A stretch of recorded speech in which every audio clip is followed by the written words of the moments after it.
Hello students, मैं रुबीना सिद्दीकी आज आपको 12th स्टैंडर्ड का सोशोलॉजी पढ़ाने वाली हूँ, जिसमें हम फर्स्ट चैप्टर देखेंगे इंट्रोडक्शन टू इंडियन सोसाइटी, जिसमें आपको 1.1 में ये बताया जाएगा कि एंशिएंट एंड मिडिवल इंडिया, जो 1.1 में हम लोग पढ़ेंगे आज। फिर सेकंड पॉइंट है 1.2 में है कॉलोनियल पीरियड पढ़ेंगे हम लोग। देन थर्ड पॉइंट में हम लोग देखेंगे कि पोस्ट इंडिपेंडेंट इंडिया। जैसे कि आपको सबको पता है कि introduction to Indian society means हम इंडियन सोसाइटी के बारे में बात करने वाले, इंडियन सोसाइटी के बारे में पढ़ेंगे। As per student of sociology तुम सब जानते हो कि हम लोग सोशोलॉजी पे फोकस करने वाले हैं, जिसको हम समाजियात कहते हैं, समाजशास्त्र जिसको कहा जाता है, जिसमें ह्यूमन सोशल बिहेवियर के बारे में पढ़ाई की जाती है, जिसमें आपको बता दिया जाएगा कि ह्यूमन सोशल बिहेवियर के बारे में क्यों पढ़ना है, क्या पढ़ना है और किस लिए पढ़ना है, और उसका क्या पॉइंट ऑफ व्यू है कि हमको सोशोलॉजी क्यों पढ़ना है, ह्यूमन बिहेवियर के बारे में अच्छे से पढ़ाई क्यों करना है। कि sociologists are interested to understanding the factors of conditions, circumstances and forces that have impacted to human behavior in the past and which still continue to exert influence in। जैसे कि आपको पता है समाजशास्त्र में हम लोग जो हो चुका और जो आने वाला कल है उसका ह्यूमन बिहेवियर पे कैसा इफ़ेक्ट होता है, जिसके हम बहुत सारे कॉजेज़ देखेंगे।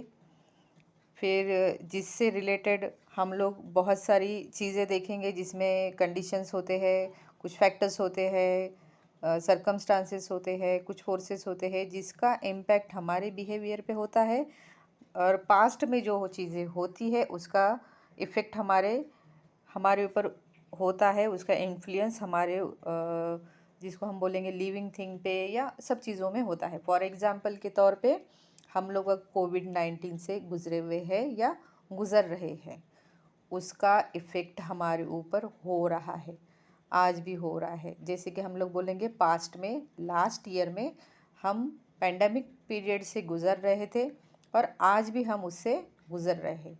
वो टाइम बहुत ज़्यादा हार्श था, वो टाइम में हम लोगों ने बहुत सारे सरकमस्टांसेस से हम लोग गुज़रे हैं।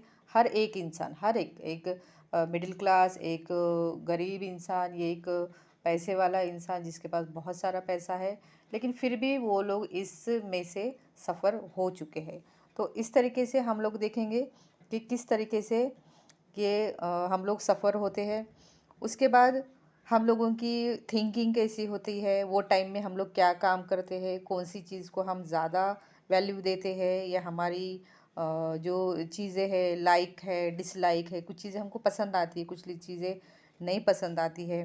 हमारा बिहेवियर में कुछ चीज़ें हमारे दिमाग में होती है, कुछ बिलीव्स होते हैं, कुछ प्रैक्टिसेस होती है, जैसे कि श्रद्धा, अंधश्रद्धा जिसको कहा जाता है।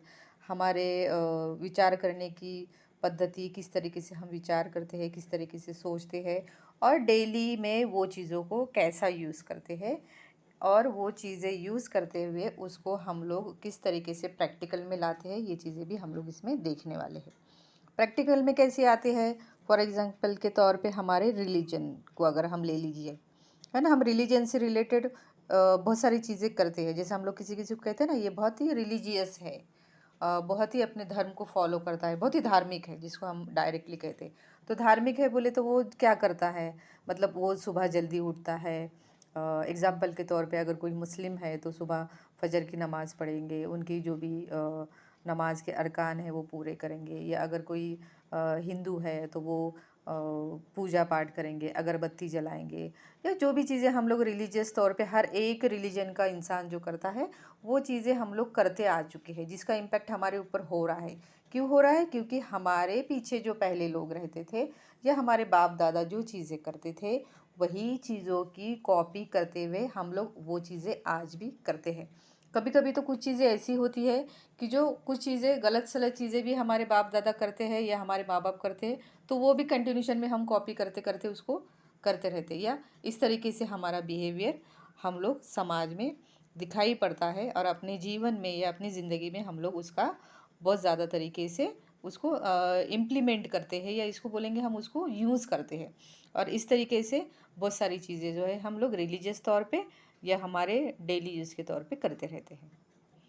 और एक एग्ज़ाम्पल हम लोग देख सकते हैं कि हमारे घर में जो फैमिली का सबका एक अलग अलग तरीके से एक जिसको बोलेंगे तरीका रहता है, तौर तरीका रहता है। किसी किसी घर में घर के जो बड़े हैं, जो जेंट्स हैं, उनको ज़्यादा महत्व दिया जाता है या उनको बड़ा कहा जाता है। कुछ लोगों के घर में स्त्रियों की ज़्यादा सुनी जाती है, या आपके घर में जैसा माहौल रहेगा उस तरीके से आप लोगों का पॉइंट ऑफ व्यू बनते जाता है। उस तरीके से हम लोग समाज में देखने लगते हैं। हमारे घर में जो चीज़ें चलती है, हम लोग क्या समझते हैं कि वही चीज़ें समाज में ही होंगे। हमारा जो घर में बिहेवियर है, उसी तरीके से बिहेव करने की चीज़ें हम लोग कोशिश करते हैं, जो हम समाज के बाहर निकलने के बाद भी कर सकते हैं। तो आपका पॉइंट ऑफ व्यू आपकी फैमिली से रिलेटेड हो सकता है। आपकी फैमिली में जो चीज़ें होती है वही बाहर होगी। इसी तरीके से हम लोग सब चीज़ें करते हुए आ रहे हैं।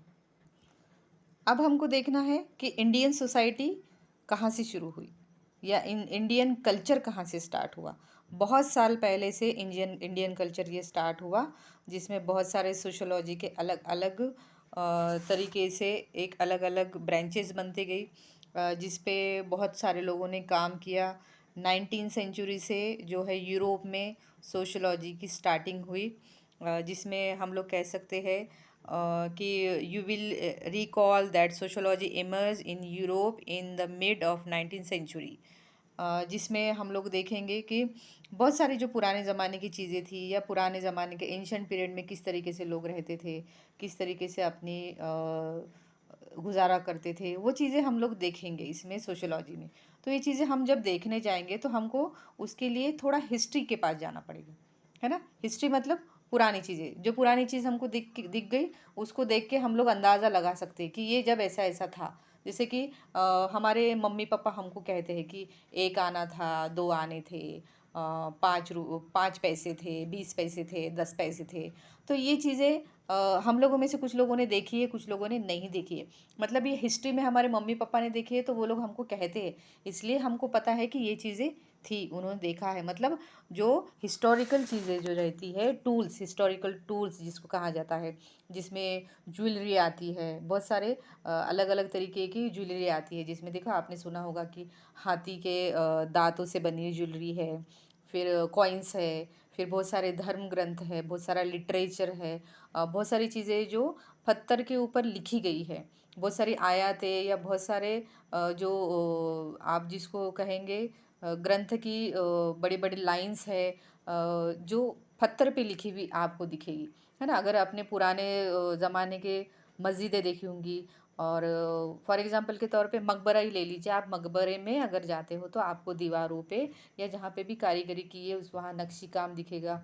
संगमरमर के पत्थर के ऊपर काम किया हुआ है, उसके ऊपर अरबी आयतें लिखी हुई है, बहुत सारी चीज़ें आप गौर से देखोगे तो वो दिखेगी। तो ये सब चीज़ें जो पुरानी चीज़ें हैं, जो चीज़ें आपको बताई दी जाती है, उसको ही हम लोग क्या करेंगे, एंशियंट कल्चर कह सकते हैं। हमारे कल्चर की चीज़ें हमको कहाँ से मिलती है, एंशियंट कल्चर जो हमको दिखती है।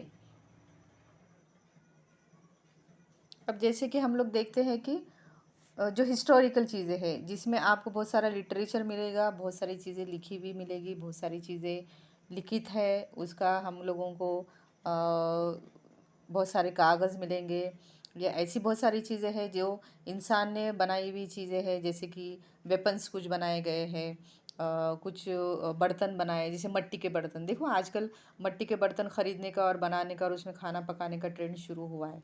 तो क्या कहते थे कि पुराने ज़माने के लोग यही ऐसे ही मिट्टी के बर्तन में खाना खाते थे, तो उनकी हेल्थ बहुत अच्छी रहती थी, है ना। तो इस तरीके से पुराने ज़माने के जो पॉट्स है वो लाना है, या पुराने ज़माने का कुछ स्क्रिप्ट लिखी हुई है, पुराने ज़माने की हम लोग जैसा बोलेंगे लैंग्वेज लिखी है, इसे जिसमें बहुत सारे पेंटिंग्स किए जाते हैं, है ना। ये सब चीज़ें हम लोग देखते हैं पुराने ज़माने में। जहाँ पे आप लोग कोई म्यूज़ियम में जाओगे तो ये सब चीज़ें आपको दिखती है बहुत सारी, कि कहीं का समझो अजंता केव्स है, वहाँ का पत्थर रखा हुआ है, वहाँ का लिखा हुआ जो काम है वो बता दिया जाता है।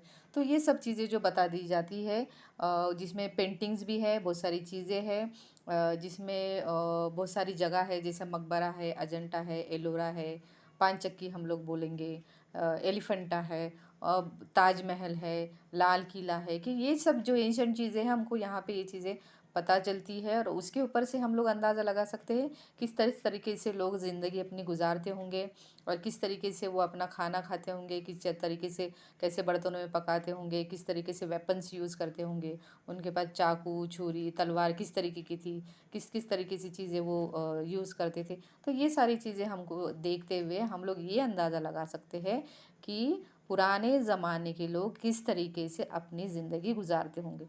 तो और किस तरीके से ये एंशियंट पीरियड में ज़िंदगी गुजारते गुजारते उन्होंने जो उनके काम में आने वाली चीज़ें हैं उसको संभाल के रखा है। वो चीज़ें हम लोग आज देख रहे हैं, इसलिए हम वो चीज़ों को क्या कर रहे, रीयूज़ कर रहे, उसको फिर से क्या हो रहा है, उसका वो पलट के हमारे पास ही आ रही है। जैसे कि हम लोग बहुत सारे फैशंस देखेंगे, फैशन का एग्जांपल बहुत जल्दी दिमाग में बैठेगा आपका। जैसे कपड़ों का फैशन है, हम लोग आजकल फैशन के कपड़े पहनते हैं, अलग अलग तरीके के कपड़े पहनते हैं। तो आज पगड़ी का सिस्टम वापस आया है। पगड़ी का सिस्टम ये अभी नया सिस्टम नहीं है, ये बहुत पुराने ज़माने का सिस्टम है। आप लोग बोलोगे कि धोती पहनना है, कुर्ता पहनना है या जूती यूज़ करना है, तो ये सब चीज़ें जो है पुराने ज़माने में लोग यूज़ करते थे, ज़्यादा से ज़्यादा यूज़ करते थे। और लोगों के सामने आज वो चीज़ें वापस से आ रही है। तो यही चीज़ें देखते देखते हमारे सामने एक फिल्म खड़ी हो जाती है या एक ऐसा चित्र खड़ा हो जाता है जिससे हम लोग अंदाज़ा लगा सकते थे कि पुराने ज़माने के लोग किस तरीके से जीते होंगे। तो यही तरीके से हम लोग हमारे इंट्रोडक्शन टू इंडियन सोसाइटी में देखेंगे फर्स्ट पॉइंट में कि एंशियंट पीरियड में और मिडिवल पीरियड का जो इंडिया था वो कैसा था। और उसका लेक्चर हम अब ये लेक्चर के बाद नेक्स्ट लेक्चर में हम लोग इंडियन सोसाइटी के बारे में, एंशियंट पीरियड का इंडियन सोसाइटी कैसा था उसके बारे में बात करेंगे।